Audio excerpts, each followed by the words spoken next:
Belgiast ja Hollandist rääkima täna.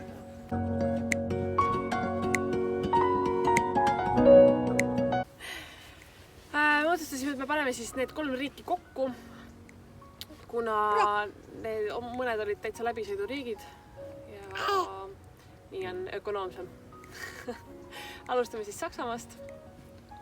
Ühesõnaga sõitsime siis Taanist Saksamaale. Taanist Saksamaale siis esimesel päeval läksime söögikohta sööma. Seal mina võtsime issiga kartuli ja snitlit. See on saksa toit või? On. Ühesõnaga läksime Flensburgi. Õhtul otsisime endale parkimiskoha kesklinnas sadama kai peal põhimõtteliselt. See oli Põhitänaval. Ja siis läksime süüa otsima, kuna kõht oli tühi. Läksime autoparandusse, siis läksime veel hommikul esimesena läksime sööma, siis autoparandus oli seal lähedal. Siis ma sõin hommikul kohupiima, šokolaadi ja siis mis siilist. Jätsime autoparandusse, et oma see katkine konditsioneeri voolik korda saada. Tulime siia Flensburgi linna peale aega surnuks lööma. Ja eile me tahtsime tulla, vaatasime TripAdvisorist top 1 koht siin sadama kail, mingisugune kalasaia koht. Tundus väga huvitav ja väga heade reviewdega oli, aga eile, kui me siia õhtul jõudsime, mis oli juba kogu toit oli välja müüdud, mis näitas ka vist, et vist on hea koht. Nii et me täna tulime tagasi ja õnnestus saada miskit. Nüüd me saame maiustada. Mega hea. Põhimõtteliselt see on värskest kalast tehtud burgerilaadne asi, aga kohaliku saia vahel ja kapsas ja seal väga ei olegi sai ja kala põhimõtteliselt, aga mega hea.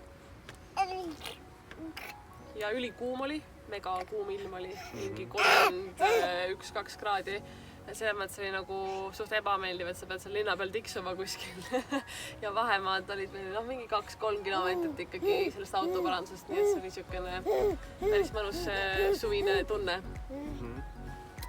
Aga siis tiksusime selle päeva ära, läksime autole järgi ja siis saime teada, et me maksime 40 €, et saada teada seda, mida me juba põhimõtteliselt teadsime, et auto on katki ja et parandus maksab umbes 1000 €, mis on ühe toru vahetamise eest tsipa palju. Ma olin arvestanud umbes mingi poole vähem, aga ja kuna see nii oluline asi meie jaoks hetkel ei ole, siis me otsustasime, et me ei hakka seda parandama. Pluss veel see varuosa oleks tulnud mitme päeva pärast. Eks me oleks saanud seal samas väikses linnas veel paar päeva ringi tiksuda, nii et see ei tundunud mõistlik. Ja siis me sõitsime edasi Hamburgi. Hamburgis vaatasime Park for Nightist ühe ööbimiskoha, kus siis ööbida. Jõudsime sinna õhtul pärast mega vihma.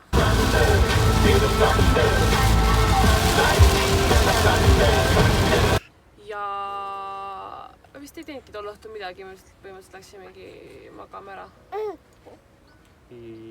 Ainult käisime pesemas keset tänavat. Kuna nii palav oli, siis õhtul tahtsime veits jahutust. Tegelikult see oli ujumiskoha lähedal, see oli ka üks põhjus, miks me sinna läksime. Aga see oli avalik ujumiskoht, mis oli kinni pandud. Ehk siis Saksamaal on suht palju selliseid õueujulaid põhimõtteliselt, mis maksab pileti ja lähed, siis ujud seal linnades. Aga see oli kahjuks kinni pandud ja ei saanud ujuda. Ehk siis me tegime tänava peal, käisime duši all. Palju õnne, Maisa. Me teeme sulle täna videokõne.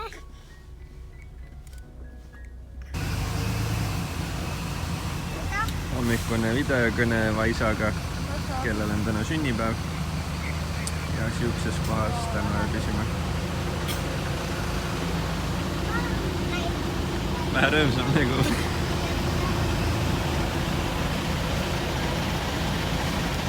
Teisel pool teed on tegelikult suur park ja siin on lihtsalt, ma ei tea, õhtul oli rahulik liiklus, aga hommikul on päris hulluks läinud. Meil kõrval oli konkreetne ummik, see ummik oli mingi, ma ei tea, 2 tundi lihtsalt nagu pikk või noh, et see oli kogu aeg meie kõrval. Ja siis, kui me eelmine õhtu tegime duši, ühtegi autot ei olnud, ei sõitnud seal põhimõtteliselt, siis hommikul ärkasime üles, lihtsalt mingid autod seisid meie kõrval, inimesed sõitsid tööle. See oli jah siuke. Tegime väikse hommikusöögi ja liitusime ka selle ummikuga. Siin tahaks juba Volkswageneid. Niisugune Volkswagen. Siukene märgiga. Mitu tükki sul on siin neid? 1, 2, 3. Siis läksime autode ehitusse jälle. Läksime jah. Ja siis me lasime... Me Flensburgis käisime Fordi esinduses, siis nüüd Hamburgis mõtlesime, et proovime mingit nurgapealset mingit kohta. Ja aga seekord me lasime tegelikult teist asja, uurisime. Esilaager hakkas veits mingit häält tegema, siis mõtlesin, et laseks ära vahetada, uuriks, mis see tähendab, aga see oli ka täiesti ebamõistlikult kallis hind. Kui meil eelmine, me just Eestis vahetasime, siis oli nagu teada, mis see hind on. Et eelmisel Euroopa reisil me tegime ka, Saksamaal parandasime oma autot, generaator ja siis see oli täiesti normaalne hind. Aga seekord olid täiesti nagu lambi hinnad. Ma ei viitsinud kauplema ka hakata, kuna tegelikult need ei ole nagu nii kriitilised asjad, mida veel vahetada. Et see laager seal korra nagu vilises ja nüüd on vaitald ja mitu tuhat kilomeetrit ära sõitnud, et tegelikult seal vist ei ole nagu veel nii hullult vaja vahetada seda. Ja tegelikult liikusimegi Hollandi piiri äärde, et siis ühe öö veel Saksamaal olla. Ja siis me leidsime ka niisuguse järve ääres mingi kohakese, seal me saime lõpuks ujuma. Ja öösel oli selline torm, et ma pole küll kunagi niisuguse tormiga nagu kuskil olnud. Ma ei kuulnud ainult midagi. Ma magasin sügavalt ja ma ei kuulnud mingit tormi, ainult mingit äikest ka ei kuulnud. See oli megatorm, lihtsalt see paukus niimoodi, et siis ärkasid unest selle peale üles, et sul on äike lihtsalt lõi nii kõva paugu su kohal ja vihm oli ülitugev, et see oli hirmus. Ma olen ka suure unega tegelikult ja isegi mina ärkasin selle peale üles. Siis ma vahepeal öösel panin väljast tule põlema, et näha, kas me magame juba tiigis või magast, et seda vihma lihtsalt oli nii palju. See oli hirmus ja see oli tõesti hirmus, tormine. Ja siis me läksimegi ära Hollandisse, sõitsime kohe Amsterdami. Amsterdamis me jätsime auto siis linna sellesse kämperite parklasse, kuna me julgenud kuskil tänaval otseselt nagu jääda, sest me lugesime veits, et seal võib trahvi saada. Minust Holland oligi siuke koht, kus iga pool tsillid, et sa võid iga asja eest trahvi saada. Tundus. Ja siis me jätsimegi auto sinna. Ja see kämperite parkla tegelikult oli kõige nagu hädisem, mida ma üldse näinud olen. See oli põhimõtteliselt lihtsalt parkla, seal oli voolik, kus sai vett võtta, prügikast ja põhimõtteliselt, kus nagu oma paake tühjendada, aga mingit WC, duši, mis tavaliselt on nagu midagi poolt. See oligi väga nõve, et saad keset linna ja sul pole WC nagu kohta. Nii et me saime siis esimest korda võtta kasutusse oma selle, meil on ka WC, kohver WC, oma WC-s me siiani polnud seda vajadust nagu olnud, aga nüüd me siis võtsime selle kasutusse. Ja siis me läksimegi Amsterdami vaatama. Seal oli väga vähe peresid lastega. Seal oli väga palju inimesi. Kes on Amsterdamis käinud, teab, mis seal linnas, südalinnas, mis see endas kujutab, eks ole. Ma ei tea, mina väga ei vaimustunud sellest linnast. Ostsime selle päeval mulle ühe muupi selleks, et käisime söögikohas. Ja, ma ei teagi. Mina nagu Amsterdamist väga ei vaimustunud, võib-olla nagu, mõnust on teisi ägedamaid linnu Euroopas, et... Eks ta on siuke peolinn. Küll, ja seal lihtsalt inimesi nii palju, et mind häiris nagu see, et seal oli lihtsalt mujal linnades, mis on suurlinnad, pole nagu täheldanud seda, et seal on palju inimesi, siis seal oli lihtsalt igal pool, et see jäid rataste alla lihtsalt, seal oli inimesed ja kõndisid sisse, see, ma ei tea, mul ei istunud see linn kohe üldse. Me läksime teise poole laevaga. meil oli laev, meie sealt kämperi kohast siis läks praam, ferri või mis see on, läks sinna südalinna, see oli tasuta. Aga see oli suht hea, sa saad parkida rahulikult vaikses kohas, kus on turvaline ja sealt samast saad kohe kiiresti nagu kesklinna tasuta, et minu arust oli väga okei. Kes nagu plaanib minna Amsterdami, siis kindlasti soovitame tõesti võib auto jätta sinna kämperi parklasse ja siis sõita selle ferriga sinna. Järgmisel hommikul otsustasime, et siis Amsterdamiga on meil kõik. Järgmine päev oli täis tuulikuid. Muidugi esmalt me otsisime WC-d.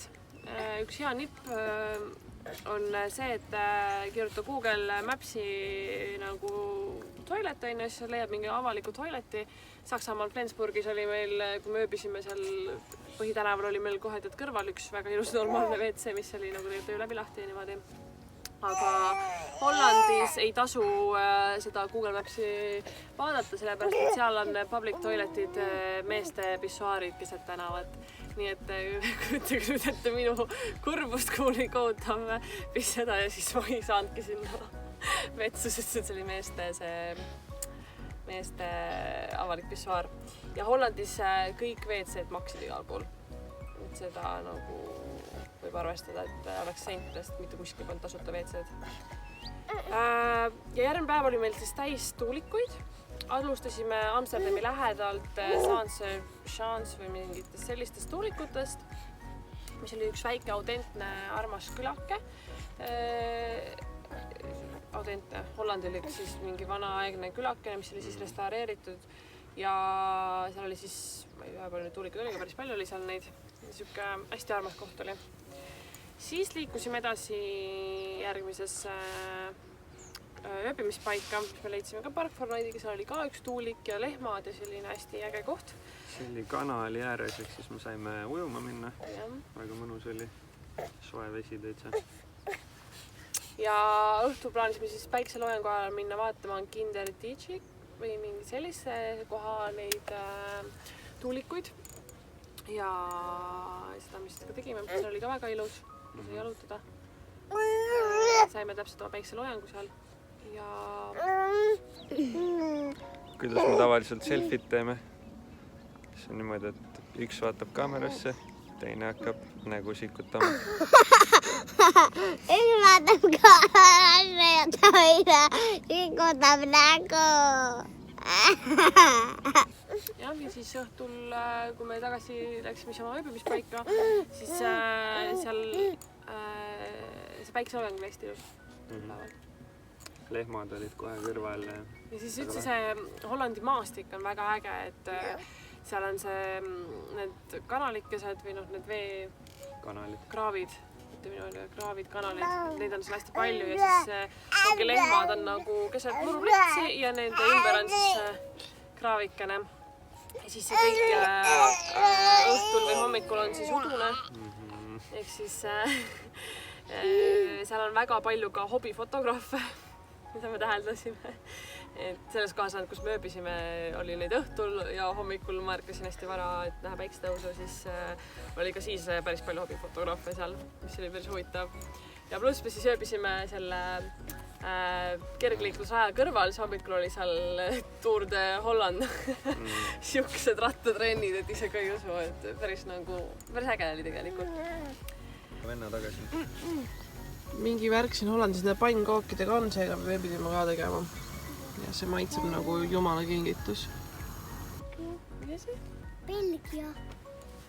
Belgia ei saa rääkida. Et seal on nii vähe asju. No ja räägi siis, mis me tegime seal. Seal me sööme siis vahvlit ja Belgia vahvlit ja Belgia jääjooki. Tegime väga rohkem. Ühte poissi vaatasime ka, mis see poiss tegi. Poiss ta pissis. Ehk siis Belgias tegime ka suht kiire läbisõidu. Käisime Brüsselis, vaatasime pissivat poissi. Seal näitab mis riideid tal on olnud ja on laste riideid ka veel. Enne seda me käisime veel Middelheim seal olid murpid, mis oli siis mingi kunsti, mingi Expo mingi park või mingi... Ühesõnaga park, kus oli palju skulptuure ja kunsti. Jah, me tegime seal, kuna me sõitsime otse Hollandist Belgiasse ilma peatustama, me tegime seal siis esimese peatust, kus saime natuke jalutada. Ja see oli selles mõttes äge park. Siis me läksimegi Brüsselisse, kus me siis tegime põhituristi asja, aga me oleme sellised väga kiired linnade külastajad, kuna ma ei tea, kirikud ja võib-olla hoonete arhitektuur nii palju ei paelu meid hetkel, siis me olime vist kokku 1,5 tundi seal, sõime ühe Belgia vafli ja vaatasime ära Pissiva poisi, natukene linna peal ringi ja oligi kõik. Aga seal oli ka hästi kuum jälle, ülikuum. Kuidas jääda ellu 30 kraadiga? Siis me läksime Belgiasse. Prantsusmaale. Nii, aga kas, ma ei tea, on ja lõpp ja taega. Ei ole vist. Siis me võtsime suuna Prantsusmaa poole ja sõitsimegi Prantsusmaal välja. Belgias isegi ei ööbinud.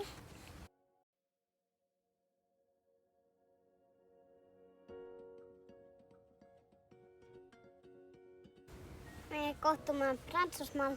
Aurimaa. Au revoir. Au revoir. Au revoir. Au revoir. Au revoir. Au revoir.